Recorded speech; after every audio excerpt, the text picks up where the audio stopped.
Jim Risen, welcome back to Intercepted. Thanks for having me. Let's kind of start with a bigger picture.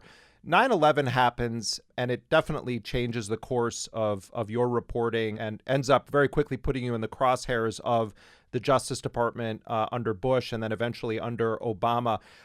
Talk about the reporting you were doing in the early stages post 9/11 and kind of the beat you found yourself on. I'd been covering intelligence for about 5-6 years before 9/11, and so I knew everybody.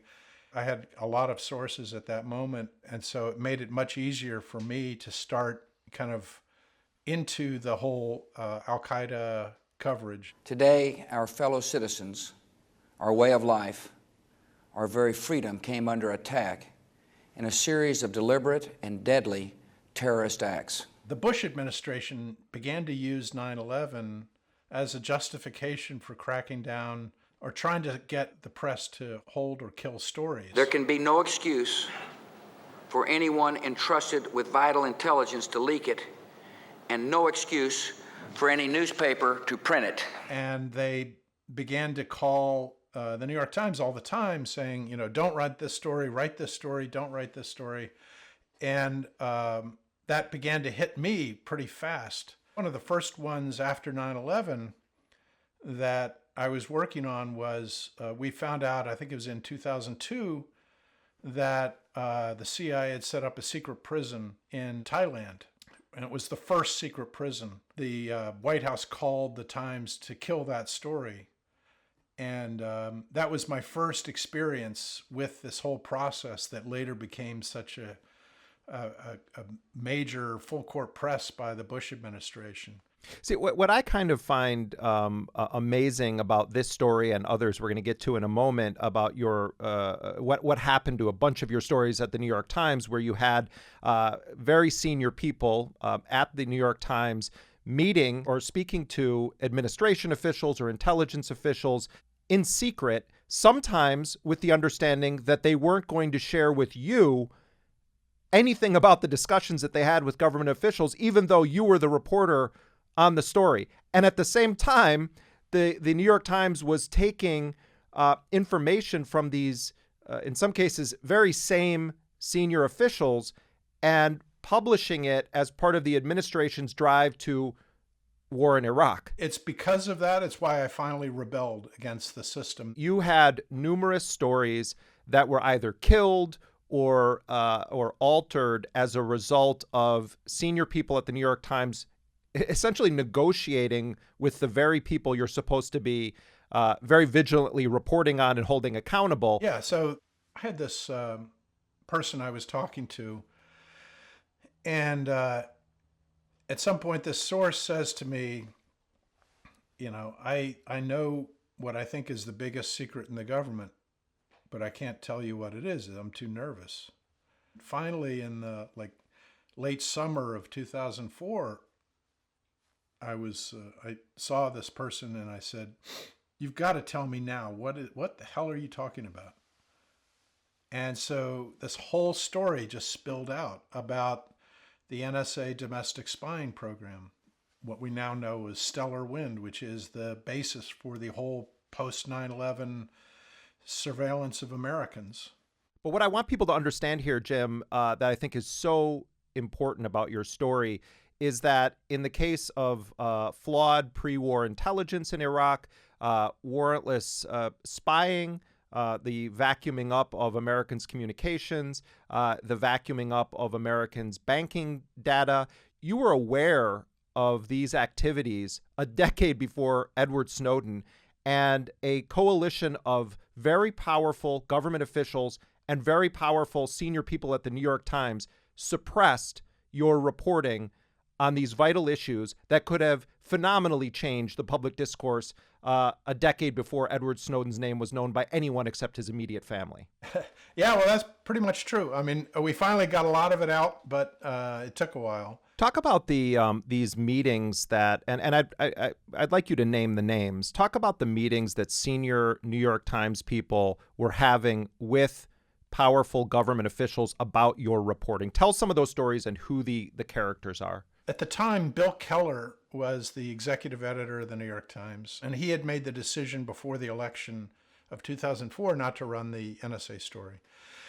And Phil Taubman was the Washington bureau chief, and he had agreed with Keller's decision. And so then in the fall of 2005, when I told them this is all going to be in my book, everything about the NSA story and the CIA Iran story, and they should run them, they got furious with me. They were just outraged that I was doing this. And then they started having negotiations directly with the Bush administration, Taubman and Keller in particular. And they thought because I was being insubordinate, I couldn't attend these meetings.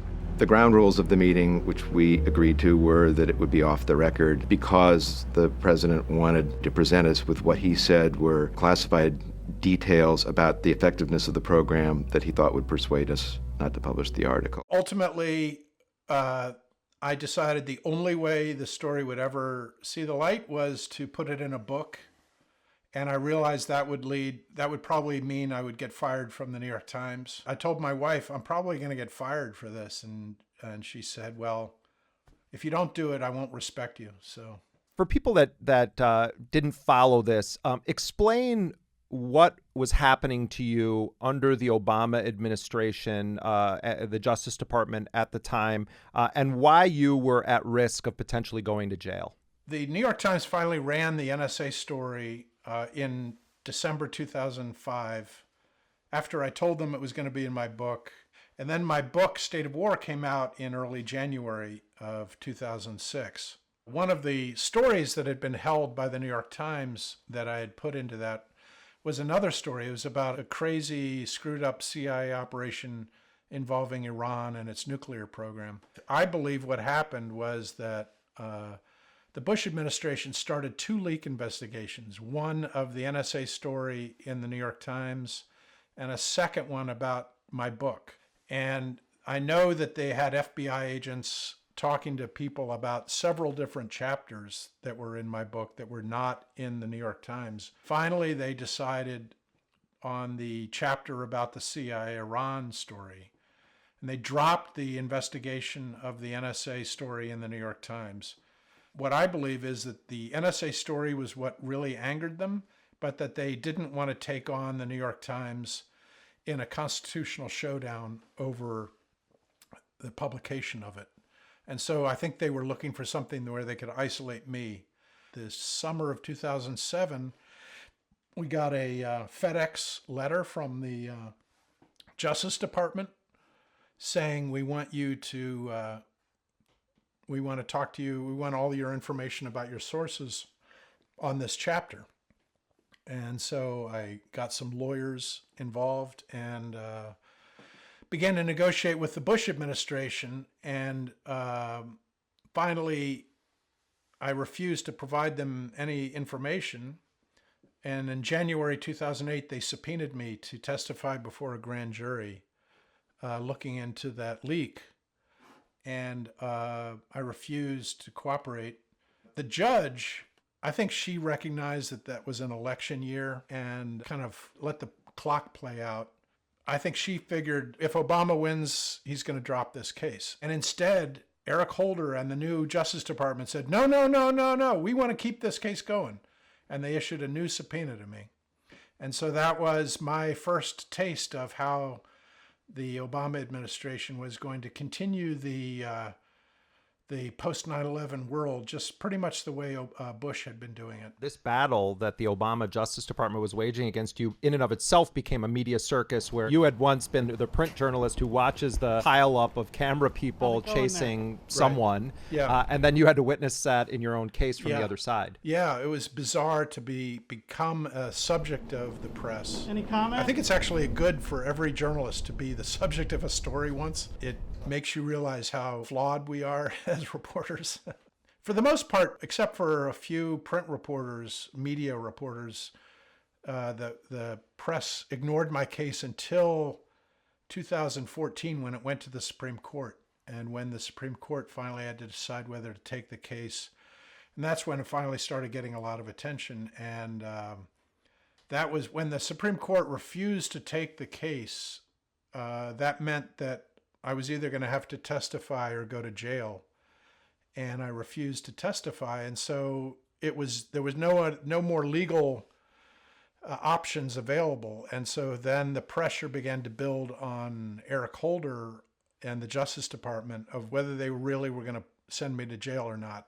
Finally, in early 2015, they caved at the last minute. Jim, final thoughts here from you on the battle of reporters versus the government on this issue of secrecy. I think, the post 9/11 world has been very difficult for that. And I think it's the press has been far too deferential since 9/11 to the government. And it's made the government realize they can use the word terrorism or national security threat for almost anything.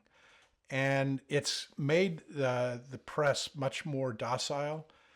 And I think that is something that has to be fought back against. It really comes down to, as a reporter, stand up for your own story. Well, that's a really great note to end on. And I would just add, Jim, that I think it's also incumbent upon all of us as journalists to stand up when any journalist is put through the kind of ordeal that you were. Jim, thank you very much for being with us. Thanks very much for having me. I appreciate it.